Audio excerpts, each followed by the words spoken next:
этот баланс считать можно очень легко, тем более в университете есть крупнейший компьютер, это ничего трудности не составляет, только было разрешение.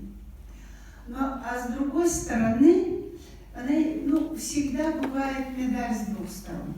С одной стороны она положительная, а с другой стороны, видите как, в нашей территории, например, в Якутии, когда она может быть стопроцентна, трудно сказать.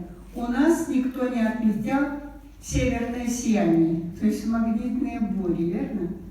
Пока эта технология не может, смотрите, интернет, вот насколько мы говорим, там сколько-то процентов сделали, но гарантия в том, что она работает и пользоваться можно. Например, обучение идет через интернет, кажется, это неплохая идея. А когда у тебя нет гарантии в том, что это может быть. Теперь следующее. Воспитание. Воспитание, например, во Франции детям в школе не разрешается иметь себе мобильный телефон. Потому что мобильный телефон для маленьких детей оказывает отрицательное влияние на здоровье.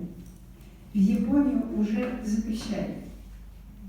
Особенно нервную систему, развитие ребенка и так далее. То есть технология необходима все стараться использовать положительную сторону. Теперь дальше.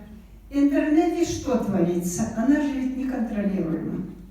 Мы сейчас видим, специально, например, учат детей, как самоубийство легким способом. Там чего только нету. И воровать есть, как бомбы делать есть. Все. Ведь должны контролировать. А как мы говорим о контроле, сразу же поднимается вопрос, что это нарушает наши конституционные права и так далее, и так далее. То есть использование этой передовой технологии должно быть с умом.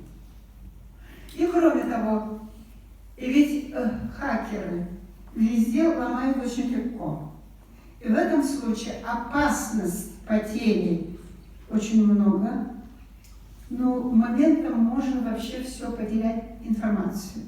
То есть таких можно перечислить. Поэтому в любом случае цифровая технология хороша самим собой, но мы должны защищать свои интересы, свою духовность, свое образование и так далее. Я думаю, так.